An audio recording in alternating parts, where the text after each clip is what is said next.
방광암 환우분과의 이야기 1편. 이분은 51세 남성분이세요.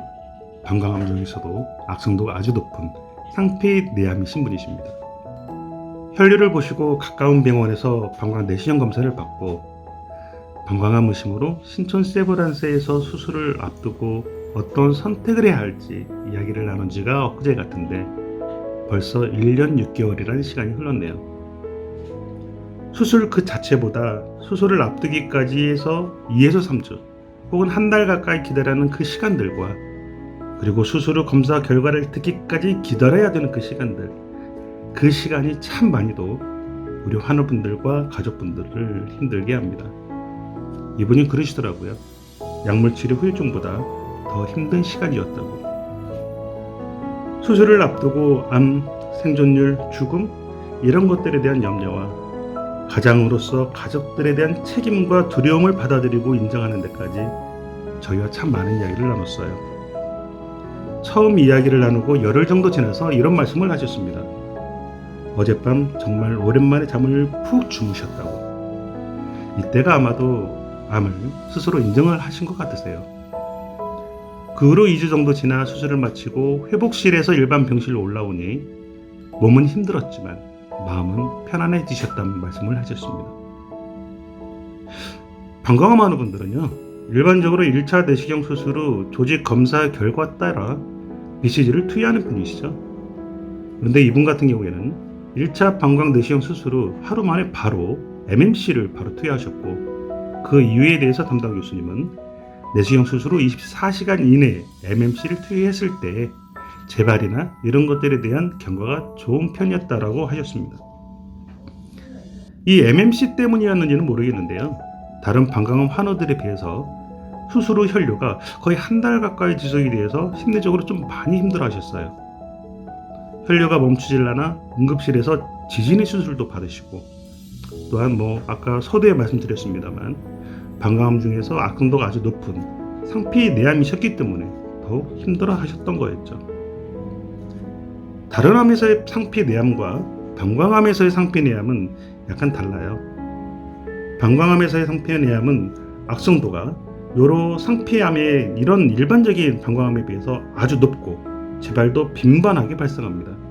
근치민으로 진행되는 경우도 많고요. 방광암 재발률 70에서 80%라는 숫자에 참 많은 염려를 하고 두려워할 수밖에 없습니다. 물론 통계를 무시하지는 못하지만 재발 70에서 80%란 이런 숫자는 다른 의미로는 재발 안 되는 경우가 20에서 30%가 있다는 것을 의미하잖아요. 그래서 우리가 그 20에서 30%에 속하면 되는 게 아니겠냐라고 그분과 이야기를 많이들 나눴습니다.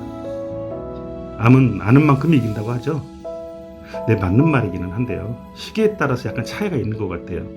때로는 너무 알아도 독이 되기도 하는 것 같더라고요.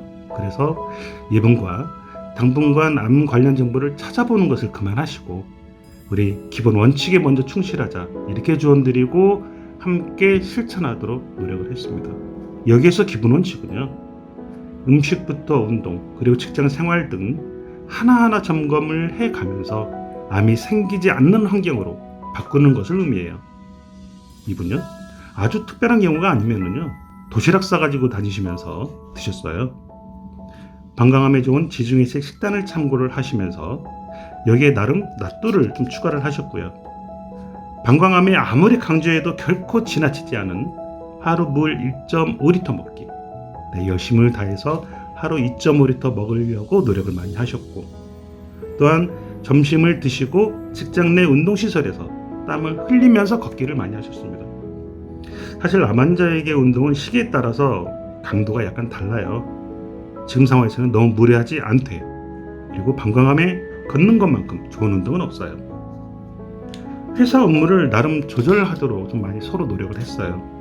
최소한 1년은 이기적일 필요가 있으니까요. 왜? 업무 스트레스는요, 담배만큼 치명적일 수가 있기 때문입니다. 마음을 다스리는 데 있어서 이분은 독서와 신앙으로 함께 하셨습니다. 그런데 이제 처음 한두 달 동안은요, 우리 방광암 환우분에게 종종 혼내기도 했었어요. 그때는 정말 죄송했는데, 왜 그랬냐면 기본 원칙에서 조금 벗어나시는 것 같아서 그렇게 조금 싫은 소리도 하고 그랬었습니다. 나름 어떤 사유가 있으셔서 인천 한림병원에 방광암으로 유명한 교수님 계시죠? 그분께 전화해서 계속 검사 치료를 받고 계시면서 내시경 검사는요, 악성도가 좀 높은 방광 상피내암이셔서 2개월마다 검사를 받고 계시고 방광암 BCG는 지난주 18차를 마치셨습니다. 중간에 한번 재발 의심 소견이 있으셨어요. 그래서 내시경 수술을 받았고 많이 고민하고 많이 걱정하고 많이 염려를 했는데 감사하게도 암이 아닌 것으로 나오셨고 여러 우여곡절 끝에 1년 6개월이라는 시간을 지금까지 잘 견뎌오고 계십니다. 참 많이 애쓰고 계셨고 애쓰셨어요. 사실 이분이 또 통풍도 있으셔서 통풍 때문에 먹는 것을 가려야 했기 때문에 하나하나 바꾸는 데까지 좀 수고도 많이 하셨습니다. 아침에 일어나 화장실에서 소변을 보면서 컵에 이 소변을 담아 소변 색깔이 맑으면 하루의 시작이 기분이 좋고 소변이 색깔이 노랗거나 하면 하루 시작이 우울하다는 말씀을 하시더라고요. 네, 방광암 분들은요, 특히 소변 색깔에 아주 민감한 편이거든요. 참고로 비타민C를 많이 드시면 소변 색깔이 노랗게 나옵니다. 탁한 노란색이 아니라 맑은 노란색으로. 지난 18자 BCG는 38에서 39도까지 열이 낮아서 조금 힘들어 하셨어요. 그런데 그분께 말씀을 드렸던 건 요즘같이 BCG가 국내에 제대로 공급이 안 돼서 어떤 분들은 BCG가 미뤄지고 그래서 MMC나 다른 항암제로 퇴를 하기도 하시는데 그분들에 비하면 그래도 다양한 것 아니냐 이렇게 위로 말씀을 드렸고 네, 역시 그분도 오히려 감사하게 BCG를 잘 마치셨다고 하십니다. 코로나19가 진정되면 그때 한번 뭉쳐보기로 했어요. 뭉칠 날짜가 정해지면 연락달라는 분들이 꽤 많이 가시거든요. 앞으로 계속해서 이분께 좋은 소식, 그래서 재발 없이 잘 극복할 수 있기를 응원합니다. 짧게는 몇 달 혹은 1년, 10년 이상의 그 시간 동안 여러 상황에 계신 분들과 함께 나눈 이야기를 이곳에 공유합니다. 나눔이란 주제로 공유하는 이 이야기들은 차가버섯과 무관한 그냥 그분들과 함께 걸어온 이야기들이라는 것을 말씀을 드립니다.